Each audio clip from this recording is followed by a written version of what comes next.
아멘. 할렐루야. 아멘. 오늘도 주님께서 말씀을 통해 우리를 만나주시고 그 말씀으로 우리를 새롭게 하시고 변화시켜 주시기를 주의 이름으로 축원합니다. 아멘. 오늘은 마가복음 강의 네 번째 시간으로 변화된 삶을 살기 원한다면, 원래 주보인 대로 변화된 자로 살기 원한다면 입니다. 제목 한번 같이 읽어볼까요? 변화된 삶을 살기 원한다면. 삶을 자로로 바꿔주세요. 변화된 자로 살기 원한다면. 다시 한번 읽어보죠. 변화된 자로 살기 원한다면. 변화된 자, 우리의 영원한 소망이기도 하죠. 여러분들은 권위라는 말을 들으면 어떤 느낌이 드세요? 권위. 요즘 시대를 가리켜서 권위가 상실된 시대이다 라고 말을 합니다. 권위를 찾아보기 어려운 시대죠. 가정에서는 누구의 권위가 상실됐습니까? 아빠. 아빠라고 하면 좀 아빠들만 기분 나쁘니까 부모의 권위가 상실됐죠. 부모의 권위. 자식들이 부모에게 순종하거나 따르지 않습니다. 자기 마음대로 하고요. 부모와 대적합니다. 그 부모를 가르치려고 들고 부모를 무시합니다. 부모의 권위가 온데간데 없어졌죠. 또 학교에서는 누구의 권위가 상실됐죠? 교사의 권위가 상실됐어요. 학생들이 선생님을 존경하지 않고 순종하지 않아요. 선생님들이 하는 말을 들으면 콧 웃음을 칩니다. 그리고 그래요. 공부는 학교에서 하는 거 아니야. 학원에서 하지. 그럼 학교는 왜 다니는가? 졸업장 따려고. 오늘날 우리의 자화상이죠. 심지어 교회에서조차 말씀을 전하는 목회자의 권위도 위협받고 있는 것이 엄연한 현실입니다. 사람들은 자기 생각이 옳다라고 믿죠. 다른 사람의 생각은 별로 관심 없고요. 내 생각이 옳다라고 여기면서 자기 생각을 진리로 규정하고 살아가죠. 그래서 이 포스트 모더니즘 시대, 이 시대를 가리키는 말이거든요. 이 시대 사조인데 모두가 자기가 옳다는 거죠. 상대성의 원리죠. 너도 옳고 나도 옳고, 네가 믿는 게 진리면 내가 믿는 것도 진리지. 너나 나나 각자 알아서 사는 거야. 근사해 보이지만 사실은 절대 진리를 부정하는 거짓된 사조이고 가르침이죠.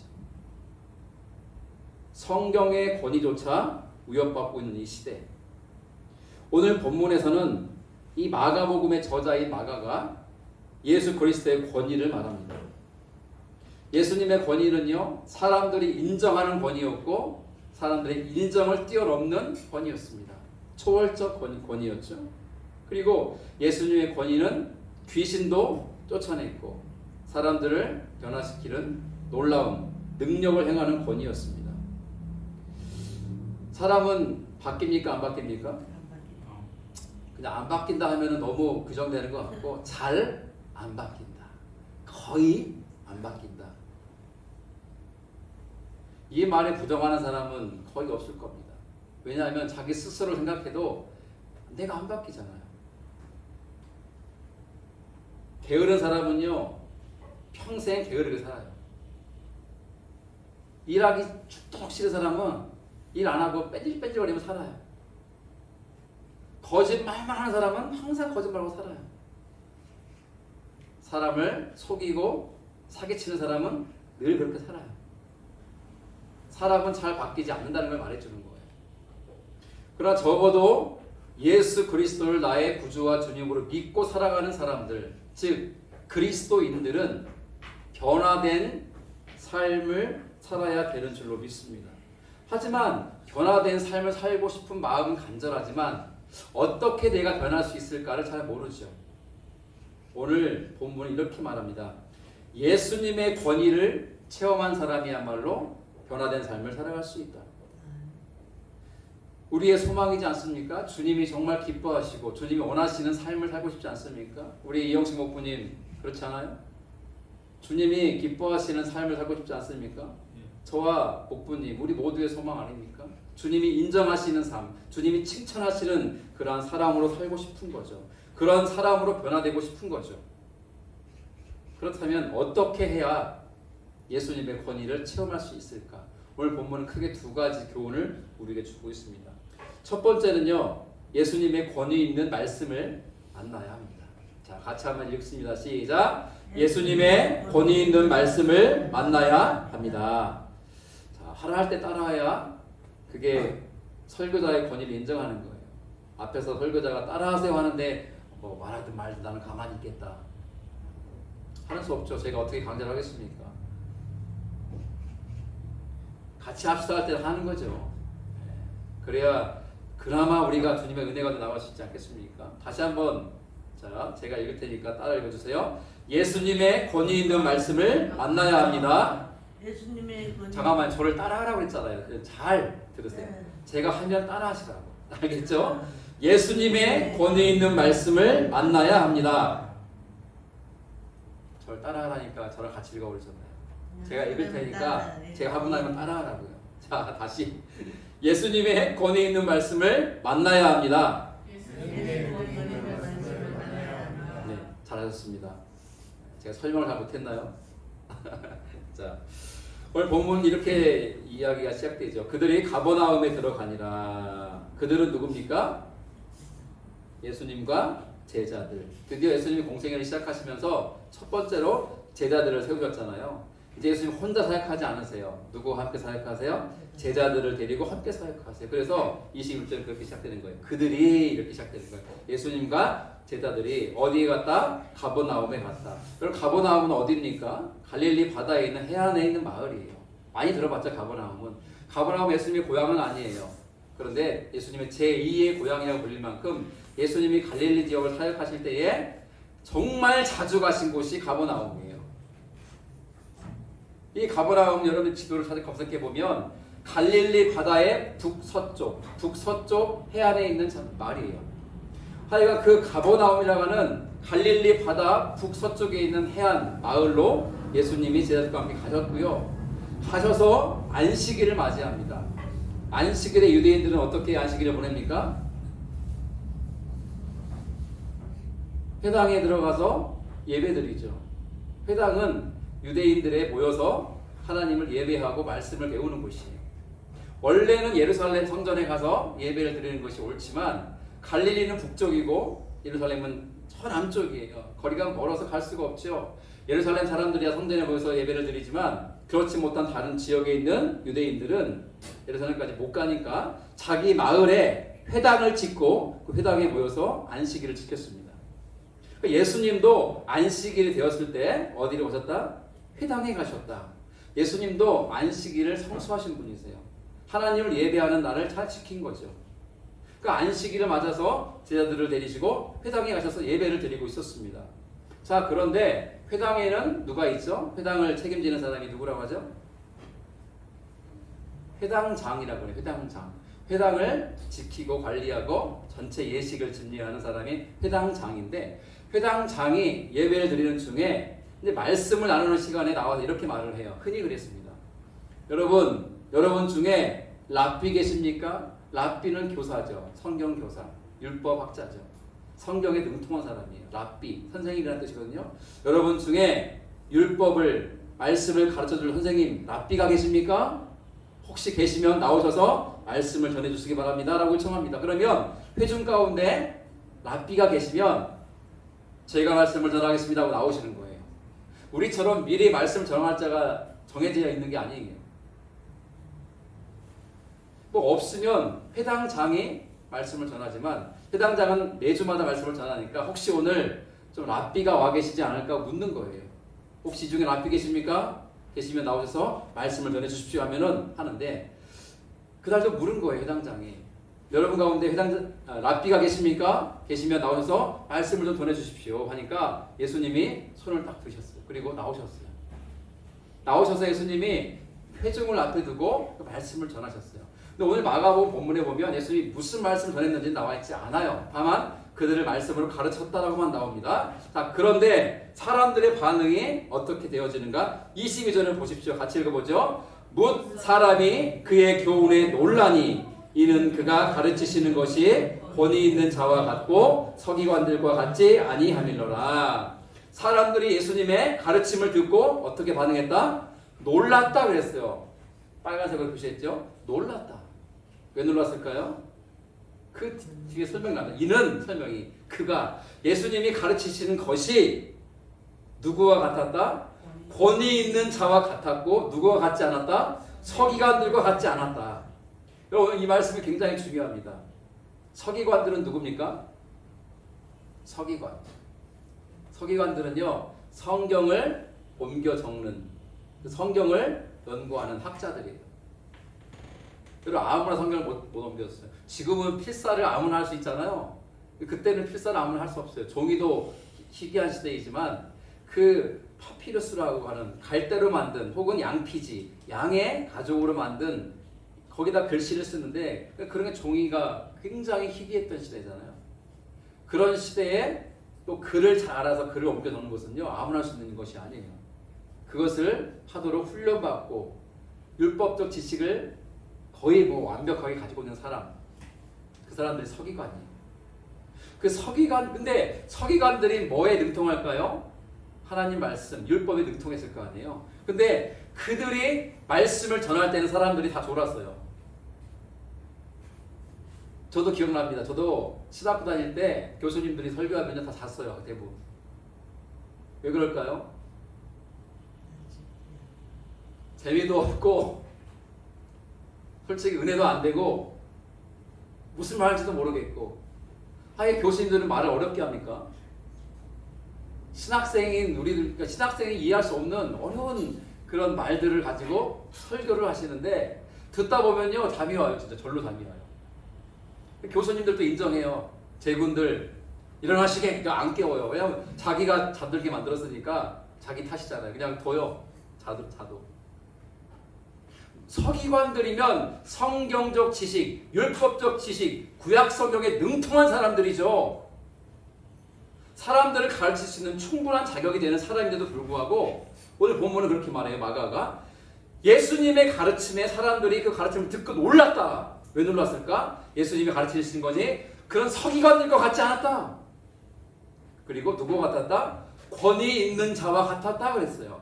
그럼 오늘 이 부분을 우리가 살펴봐야 돼요. 권위 있는 자가 어떤 자인가? 권위 있는 말씀은 어떤 말씀인가 하는 거예요. 제가 헬라어를 말한다 한들 우리가 기억을 못하지만 그래도 이 단어 하나만큼 이 권위라는 단어가 헬라어로 그리스어로 엑소시아라고 그래요. 엑소시아. 근데 이 엑소시아라는 헬라 단어는 뭐냐면 권위는 위에서부터 주어지는 것이라는 뜻이에요. 목분이 권위가 어디에서 오는 거라고요? 위에서부터. 잘 들으셔야죠. 위에서부터. 여러분 위에서부터라는 것은 그 출처가 누구란 뜻이에요? 하나님이죠. 권위는 누가 주시는 거라고요? 하나님이 주시는 거라는 거예요. 그게 엑소시아라는 권위라는 그 단어의 의미예요. 그러면 권위가 있었다. 이 말은 예수님에게는 하나님으로부터 주어진 능력과 힘과 권세가 있었다는 뜻이에요. 서기관들이 얼마나 율법에 능통해요. 여러분 오늘날도 그렇지 않습니까? 설교를 잘 하시는 목사님들이 많다 적다? 많아요. 여러분 휴대폰을 잘 안 하시는 우리 어른들도 집에서 케이블 TV, 그러니까 TV를 켜면은 일반 방송도 나오지만 자꾸 이제 채널을 바꾸다 보면은 기독교 방송이 나와요. 권사님 본 적 있으시죠? 안 보셨어요? 집에 가서 한번 해보세요. 채널을 내가 잘 보는 앞에 한 30번 밑으로만 보지 마시고 그 이상 넘어가면요 별 프로가 다 있어요. 낚시 전문 프로, 등산 프로, 세계 여행 프로, 요리 프로 다양한 프로가 나오는데 한참 뒤로 가다 보면 뭐가 나오냐면 불교도 있고 천주교도 있는데 가장 많은 채널이 종교 채널 중에는 기독교 채널이 많아요. 기독교 방송, CTS, CBS, CGN 하여간 여러 방송이 나와요. 틀면은 뭐가 나올까요 보통? 목사님들의 설교가 나와요. 그래서 소파에 탁 앉아가지고 커피를 멋지게 마시면서 설교를 구경해요. 저분은 설교를 어떻게 하나 보자. 우리 목사님보다 잘하나 못하나 보자. 여러분 코로나 시기 3년여간을 지나면서 한국 교회 교인의 숫자가 늘었을까요? 줄었을까요? 현격하게 줄었어요. 지금도 줄고 있습니다. 그 이유 중에 하나가 뭘까요? 온라인 설교 때문에. 사실 생각해보면 코로나가 오기 전에는요. 온라인 설교가 그렇게 활성화되지 않았어요. 근데 코로나 시기를 거치면서 집회 금지하니까요. 예배를 못 드리잖아요. 어떻게 하지 하다가 온라인으로 방송을 송출하자 그런 거예요. 그래서 이렇게 카메라로 찍어가지고 실시간으로 보내기도 하고 녹화해서 올리기도 하고 하면서 각 교회마다 설교를 올리고 예배 실황을 띄우기 시작했어요. 근데 사람들이 처음에는 그 어색한 거예요. 집에서. 여러분 어떤 장로님의 솔직한 고백입니다. 장로님이요. 교회에 못 가니까 집에서 예배를 이제 교회에서 송출해주는 실시간 영상으로 예배를 이렇게 딱 참여하는데 어떻게 한 줄 아세요? 오늘 우리 이영식 목부님, 권미은 목사님이 아주 예쁘게 한복 입고 오셨어요. 개량 한복. 아주 두 분 좋아 보이십니다. 이렇게 옷을 정장을 차려입고 예배를 드릴 때 집에서 장로님이 저처럼 양복을 넥타이까지 메고요. 교회를 가듯이 부인 권사님한테 막 당신도 똑바로 입으라 해가지고 권사님도 막 원피스 입고 뭐 화장 다 하고 다 앉아가지고 예배 드렸대요. 처음에는. 그러다가 한 주 한 주 지나면 어떻게 변했을까요? 장로님이? 그 다음에는 넥타이 풀고 그 다음에는 자켓 벗고 그 다음에 와이셔츠 안 입고 그냥 이렇게 난닝고 차림에 반바지 입고 오징어 씹으면서 그분의 고백이라니까요. 여러분 그게 예배입니까? 그런 자세로 설교를 드리면 은혜가 될까요? 거기에서 권위 있는 말씀을 받을 수 있을까요? 느낄 수 있을까요? 체험할 수 있을까요? 저는 미국에서 유학하면서 설교학을 전공했는데요. 한국에서는 설교학을 하면은 보통 설교에 대한 연구를 자체 연구를 많이 해요. 성경을 어떻게 연구하고 어떻게 전달하고 이런 걸 주로 하는데 미국을 가니까 제가 공부한 학교는 적어도 그 설교 자체도 많이 가르쳐줬지만은 설교하는 실제 설교하는 스타일이나 방법들을 많이 읽어줬어요. 쉽게 얘기하면 우리는 이렇게 강대상에 서가지고 보통 저같이 서서 설교를 하지만 미국 목사님들은 전통적인 교회가 아니고 이제 컨템포러리한 현대적인 예배 목사님들은 정화장에 본 적 있죠? 청바지 입고 흰색 셔츠를 입고 이어셋 마이크를 딱 끼고 움직이면서 하잖아요. 시집사님 본 적 있으시죠? 그런 훈련도 제가 받았어요. 그런데 거기에서 그 사람들은 그런 걸 가르치더라고요. 설교 내용이 좋은 것도 중요하지만 청중이 그 말씀을 듣고 이해하고 설득되고 받아들이는 설교가 필요하다. 여러분 서기관들이 전하는 말씀이 어땠을까요? 당시에 여러분들은 어떤 목사님의 설교 들으면 설교가 좋다라고 하십니까? 어떤 분은 그러더라고요. 어떤 목사인 제가 설교를 들으면 저는 제 입장에서 평가를 하거든요. 다른 분의 설교를. 근데 다른 분의 설교 중에 이런 설교가 많아요. 되게 유명한 신학자, 되게 유명한 학자, 되게 유명한 사람의 이야기를 많이 인용해요. 책 이야기도 많이 해요. 그렇게 설교에다가 책 이야기, 어떤 올린 칼럼 이야기, 어떤 학자 이야기, 신학자 이야기 이런 거를 많이 갖다 넣으면 듣는 사람은 다양한 정보를 접하니까 야 우리 목사님 똑똑하네, 훌륭하네, 나에게 좋은 말씀을 주시네 라고 느껴질 수 있지만 그건 착각이라는 거예요. 왜냐하면 이 당시 서기관들이 말씀을 전할 때 그랬었거든요. 서기관들이 설교를 하면 이렇게 했어요. 유대 교회 전통에 따르면 이러이러하고 유대인의 종교 관습에 의하면 이러이러하고 그리고 우리의 랍비 중에 랍비인 실제 실존아닙니까? 힐렐이라든지 학파의 한 종류인데 힐렐이라는 랍비가 굉장히 유명한 랍비가 유대인 랍비 중에 그 힐렐이라는 랍비는 이렇게 말을 했고 또 어떤 랍비는 이렇게 말을 했고 이런 식으로 다른 사람의 말을 인용하고 다른 전통과 관습을 가지고 와서 설교를 한 거예요. 오늘날로 말하면 책 이야기, 어디 실린 SNS에 실린 글 이야기, 어떤 학자의 이야기, 저명한 연예인의 이야기, 정치인의 이야기, 신학자의 이야기를 갖다 잔뜩 넣어서 전하는 거예요. 전하는 거예요. 야, 우리 목사님 똑똑하네 라고 말할지는 모르지만 그러한 이야기들에 하나님의 말씀의 권위를 느낄 수가 없다는 거예요. 왜? 나와는 상관없는 이야기들을 하고 있으니까. 그 도통 이해가 잘 쉽지 않은 말씀을 전하고 있으니까. 그래 예수님은 달랐다는 거예요. 어떻게 달라요? 예수님 말씀이 지금 어떤 말씀 전했는지를 보면 안 나와요. 다만 예수님이 가르침을 주시고 말씀을 전하실 때에 사람들이 놀랐다. 왜? 권위 있는 자와 같이 느꼈기 때문에. 그 권위 있는 자는 뭐냐? 하나님이 주신 권세와 능력으로 말씀을 전했는데 그 말씀이 성도들에게 그 자리에 있던 회중에게 어떠한 영향을 미쳤나 하는 거예요. 이런 거 아니겠습니까? 여러분 감동을 주는 설교. 감동을 주는 설교. 어떤 설교일까요? 진실한 설교 아닐까요? 잘 모르면서 아는 척하는 설교가 아니라 내가 아는 만큼 설교하는 거죠. 그리고 진리라고 믿는 그 진리를 확실하게 전거하는 거겠죠. 때로는 나의 연약함과 잘못을 고백하는 고백적 설교겠죠. 여러분 설교하는 저라고 말씀대로 살고 있겠습니까? 여러분 잘 알고 있잖아요. 저의 연약함을. 그러나 나는 완벽한 사람처럼 가장을 하면서 여러분들을 정죄하는 설교를 한다면 여러분들이 찔림은 가끔 받겠지만 은혜가 되겠냐고요. 예수님의 가르침은요 그렇지 않았습니다. 사람들 마음에 감동을 주었고 은혜를 주었고 마음이 흔들리게 요동치게 만들었어. 왜? 내 삶을 도전하니까. 그리고 근본 우리 영혼을 흔들어 깨우는 우리 영혼을 잠든 영혼을 다시 살게 하는 그런 말씀이었으니까. 사람들이 놀라는 거예요. 저 사람도 다른 랍비와 같은 다른 서기관과 비슷한 사람 아닐까? 별로 기대 없이 이렇게 앉아있을지 몰라요. 안식일이니까 회당에 왔고 회당에 왔으니까 말씀을 듣고 그런데 예수님 말씀 듣다 보니까 눈이 딱 떠지는 거예요. 저거는 분명 나에게 주시는 말씀인 거예요.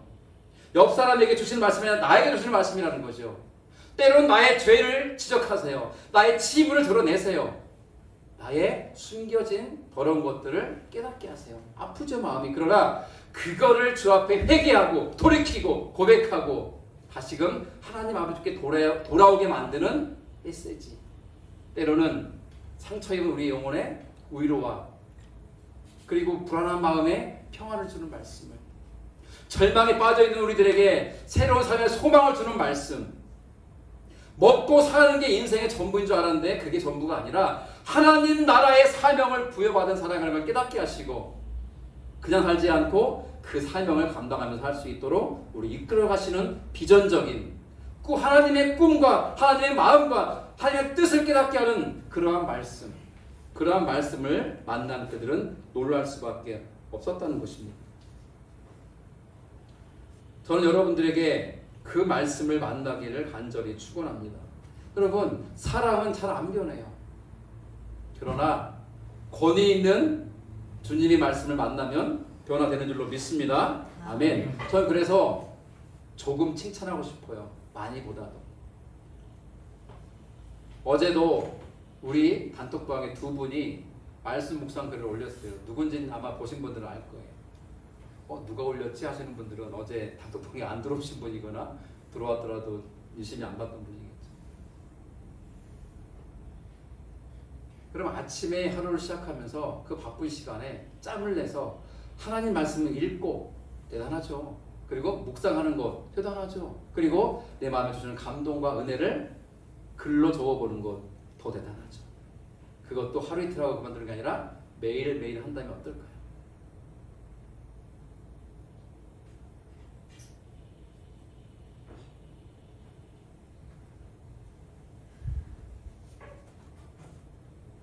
우리는 하나님 말씀에 대한 관심과 마음이 별로 없죠. 그러면 제가 결론부터 말씀드릴게요. 그러면 우리 삶은 결코 변화되지 않습니다.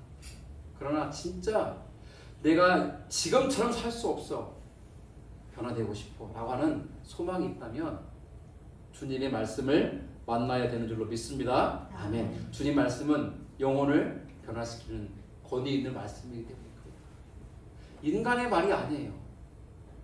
하나님의 영을, 하나님의 마음을, 하나님의 뜻을 담은 하나님이 주시는 권위가 담겨있는 말씀이기 때문에 그러해요.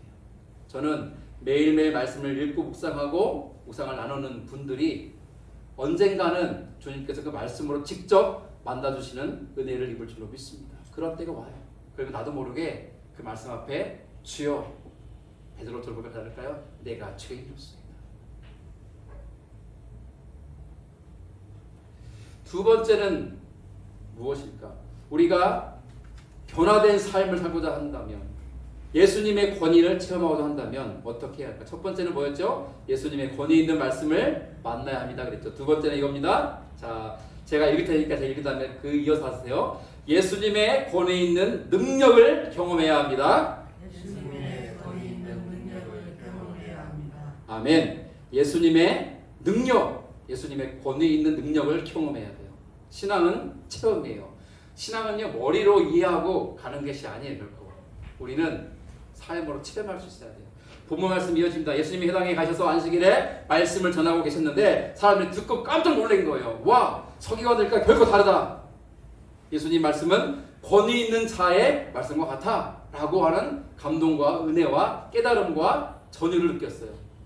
그리고 나서 예수님이 말씀을 계속 전하고 계신 것 같은데 갑자기 그 회당 안에 어떤 사람이 소리를 지르는 거예요. 이 사절 보세요. 노란색. 나사렛 예수여, 우리가 당신과 무슨 상관이 있나이까? 우리를 멸하러 왔나이까? 나는 당신이 누구인 줄 아노니 하나님의 거룩한 자니이다. 맞는 말도 하는가 봐. 이게 무슨 소리지? 누가 이 말을 한 걸까요? 위에 빨간색이 있죠. 귀신 들린 사람인데요. 마가는요, 그냥 귀신을 하지 않고 더러운 귀신 들린 사람이라고 말해요. 저는 이 말 듣고 그냥 농담이에요. 우스갯소리로. 여러분, 더러운 귀신이 있으면 깨끗한 귀신이 있습니까? 없어요. 모든 귀신은 악령이에요. 악한 영이에요. 그래서 귀신은 더러운 영이에요. 다 더러운 영. 왜 더러울까요? 마귀는 거짓의 합이니까 거짓으로 달콤하게 우리를 유혹하는 거죠. 야, 정덕껏 해. 뭘 그렇게 열심히 교회 생활을 하냐. 너 뭘 그렇게 열심히 봉사하냐. 뭘 그렇게 그런 일들에 힘쓰냐. 정덕껏 해. 야, 오늘 돈 벌 일이 있는데 돈 버는 데 가자. 뭐 교회를 가냐. 야, 오늘 놀러 갈 일이 있는데 뭐 교회를 가냐. 놀러 가자. 뭐 그런 거 아니겠어요? 왜 더러운 영입니까? 우리를 하나님에서 멀어지게 만들고, 우리를 세속적인 사람으로 만들고, 우리를 더럽게 만들고, 결국 지옥의 형벌에 던져지게 만드는 존재가 더러운 영이기 때문에 그래요. 여러분, 귀신 들린 사람 본 적 있으세요? 없죠? 저는 있습니다. 어릴 때 시골 살았는데 귀신 들린 사람들이 동네마다 있었어요. 사람들은 그게 귀신 들린지 잘 모르고 그냥 정신병자인 줄 알고 그렇게 되었는데, 사실은 정신병자라기보다는 귀신 들린 사람들이 많았어요. 그래서 어렸을 때 저희 부모님 목회하면서 축처 사역을 많이 했어요. 귀신 쫓는 사역. 그리고 실제 제 눈앞에서도 귀신이 쫓겨나가는 모습을 본 적이 있어요. 충격이었죠. 이날도 마찬가지죠. 회당에서 안식일을 지키며 예배를 드리고 있었고 예수님이 말씀을 전하고 계셨는데 갑자기 한 남자가 일어나더니 나사렛 예수여, 우리가 당신과 무슨 상관이 있나이까? 우리를 멸하러 왔나이까? 나는 당신이 누구인 줄 아노니 하나님의 거룩한 자니이다라고 소리를 지른 거예요. 봤더니 더러운 귀신 들린 사람이 소리를 지른 거죠. 사실 그 사람이 말을 했다기보다는 그 사람 안에 들어와 있는 더러운 귀신이 그렇게 말하도록 만든 거겠죠. 사람들이 깜짝 놀랍니다. 그때 예수님이 어떻게 반응합니까? 귀신하고 대화합니까? 너 무슨 귀신이야? 어디서 왔어? 너 뭐 주문 갈래? 이렇게 대화하지 않아요. 25절 예수님 어떻게 반응하십니까? 예수님이 꾸짖어 이러시되, 꾸짖었어요. 자, 노란색 글씨 읽어보죠. 잠잠하고 그에게서 나오라. 예수님 말씀은 아주 단호했고 간결하고 분명했어요. 좀 나와줄래? 이런 게 아니에요. 너 밖으로 나오고 싶지 않니? 물어본 것도 아니에요. 잠잠하고, 우리말로 할게요. 너 입 다물고, 입 다물고 나와! 소리. 그래서 21절 더러운 귀신이 그 사람에게 경련을 일으키고 큰 소리를 와! 소리 지르겠죠. 지르며 나온 거죠. 사람들이 어떻게 반응합니까? 다 놀라 서로 물어 이르되 또 놀랐어요.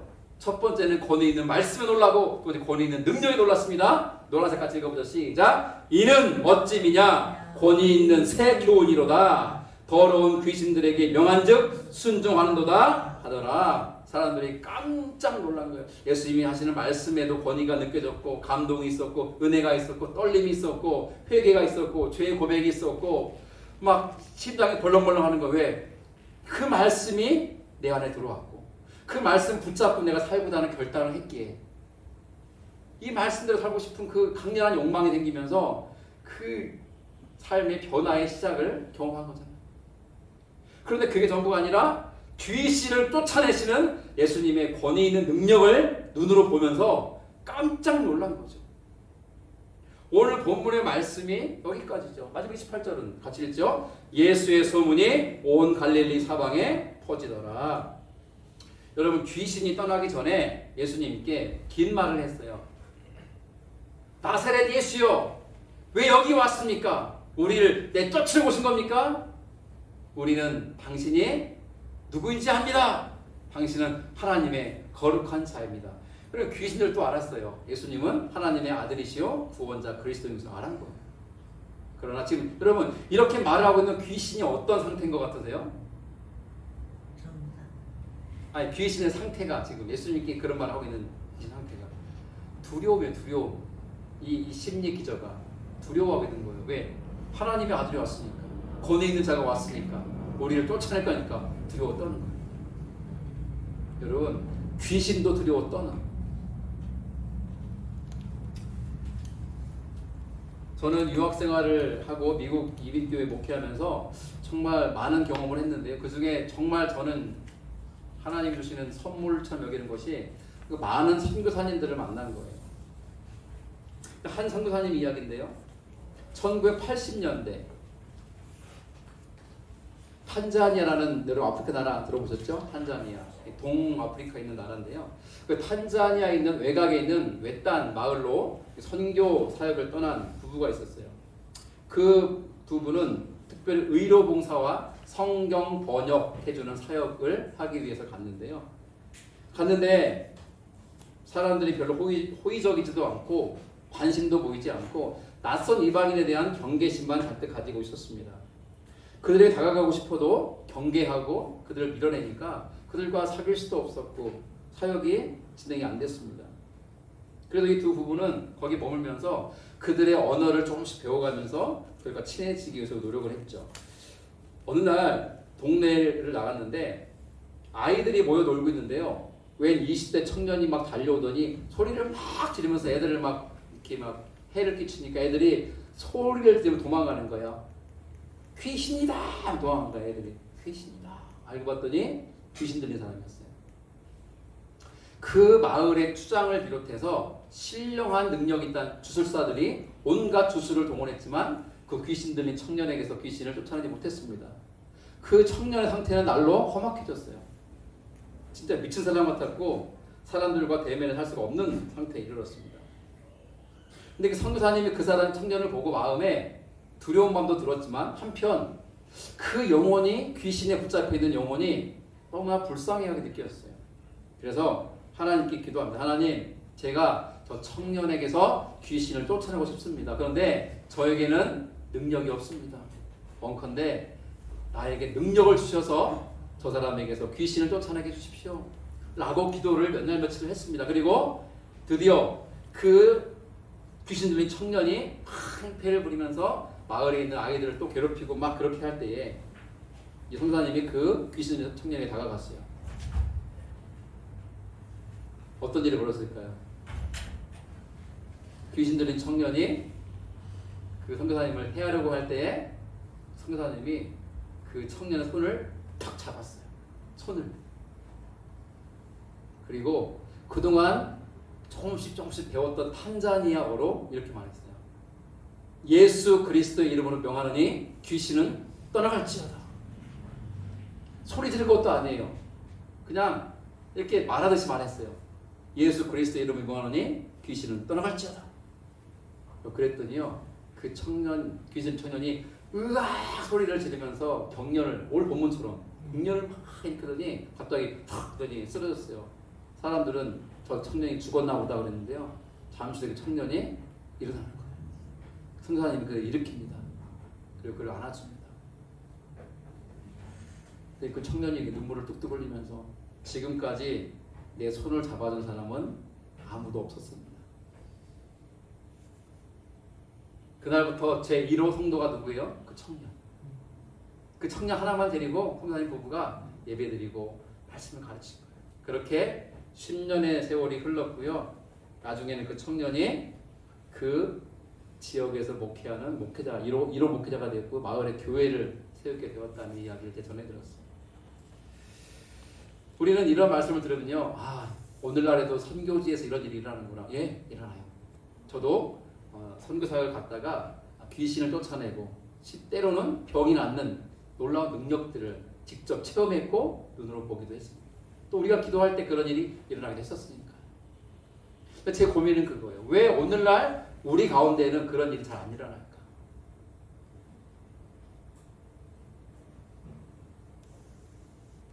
가장 중요한 포인트는 그거라 생각해요. 우리에게 예수님의 권위 있는 능력이 나타날까? 실현될까? 이루어질까? 라고 하는 의문과 불신의 마음이 있기 때문에 그러한 얘기를 하지 않는다는 거예요. 동경제 하은이가 아플 때 기도해 준 적 있어요 혹시? 없죠. 앞으로 해주기 바래요. 정화담에도 하은이 아프면 병원부터 달려가기 전에 이렇게 기도해 주는 거예요. 물론 심각한 상황이면 급하게 병원 가야 되겠지만 그런 정도가 아니거나 또 데리고 갔더라도 병원 가자마자 이렇게 진료받을 수 있는 게 아닐 때도 많잖아. 기다릴 때 있잖아요. 기다릴 때 기도하는 거예요. 하나님, 우리 하은이가 열이 많이 나고 아픈데 하은이 열 떨어지게 해주세요. 그리고 예수님의 이름으로 명하노니 열병은 떠나갈지어다 선포하는 거예요. 그 목사님 저만 하는 게 아니에요. 여러분들이 같이 하는 거예요. 나에게, 내 자녀에게, 우리 가족 가운데 있는. 지난 목장 모임 때 청년들하고 나오는 말인데 여러분들 안에 있는 연약함과 내가 주님을 믿고 따르는데 장애물이 되는 게 가장 힘든 게 뭡니까? 했더니 어떤 형제가 그러더라고요. 게으름입니다. 저의 게으름이 저를 주님을 따라가지 못하게 만듭니다. 여러분, 게으름은 진짜 게으름의 영이라는 게 있어요. 목부님 어떻게 됩니까? 게으름이 있을 때. 게으름의 영이 나를 붙잡을 때 어떻게 되냐고요? 선포해야죠. 누구의 이름으로? 예수의 이름으로. 예수의 이름으로 명하니 내 안에 있는 게으름의 영은 떠나갈지어다. 동경제 선포하며 기도하세요. 기도를 해야 되고 기도할 때 예수의 이름의 권세를 의지해서 게으름의 영을 쫓아내는 선포기도 하라고요. 우리에게 능력이 있어도 그런 일이 일어나는 게 아니에요. 예수 이름 때문에 그런 거예요. 게으름의 영 뿌립니까? 내 안에 있는 거짓의 영은 예수 이름으로 떠나갈지어다. 여러분, 돈을 사랑하는 더러운 영이 있어요. 돈을 사랑하는, 돈에 빠져있는. 예수의 이름을 명하니 돈을 사랑하는 더러운 영은 떠나갈지어다. 음란의 영은 떠나갈지어다. 미움의 영은 떠나갈지어다. 가난의 영도 떠나갈지어다. 질투의 영도 떠나갈지어다. 탐심의 영도 떠나갈지어다. 병마도 떠나갈 것이고 악한 습관도 예수 이름을 명하니 떠나갈지어다. 선포하는 거예요. 예수님의 이름의 권세와 권위를 믿고 그 믿음으로 선포하라고. 우리 최이사님도 아침에 사업하러 가시면 선포하십시오. 이제부터 예수 이름을 명하노니 이 사업체가 흥황할지어다. 예수님의 이름으로. 그리고 이 사업처가 하나님 나라의 영광 가운데 쓰임받는 거룩한 사업체가 되게 해달라고 기도하시면 좋겠어요. 우리에게 있는 가장 큰 문제는요, 다른 거 없어요. 믿음 없으면 믿음 없어요. 예수님의 이름으로 기도할 때 그런 일이 이루어지겠어? 그런 의심과 믿음 없는 마음을 가지고는요, 결코 예수님의 권위 있는 능력을 경험할 수 없어요. 원래 말씀을 이렇게 마무리해 보자 합니다. 예수님의 말씀과 권위의 능력이 있다고 믿으십니까? 그 믿음을 정말 가지고 있다면요, 우리가 그것을 만나면 우리도 변화될 수 있는 거예요. 저는 잘 압니다. 우리 목부님도 한때는 술 주정뱅이였잖아요. 그 증거를 목자님이 하고 계시잖아요. 알고 계시잖아요. 젊었을 때 술 없이는 못 살았잖아요. 어느 한날도 돈 벌러 일하러 왜 갑니까 하면은 술 마시려고. 그날 번 돈 가지고 그날 술 마시고. 그렇게 술에 잡혀있던 사람이잖아요. 근데 지금은 술을 안 마시잖아요. 어떻게 변했습니까?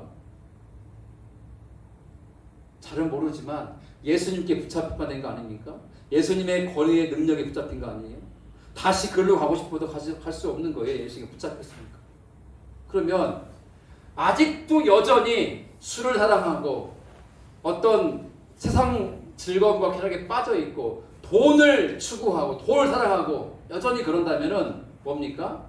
예수님의 권위 있는 말씀을, 예수님의 권위 있는 능력을 경험하지 않은 거예요. 한마디로 말하면 예수님 아직 만난 게 아닌 거예요. 교회를 다니고 있을지라도. 여러분, 교회를 다니는 게 중요하지만 더 중요한 게 예수님 만나는 거예요. 저는 우리 성도들이 예수님의 말씀을 가슴으로 만나서 그 말씀이 역사하여 우리 영혼을 뒤흔들고 잠든 영혼을 일깨우며 우리 삶을 놀랍게 변화시키기를 간절히 축원합니다. 그리고 예수님의 능력을 삶 속에 체험하기를 바라요.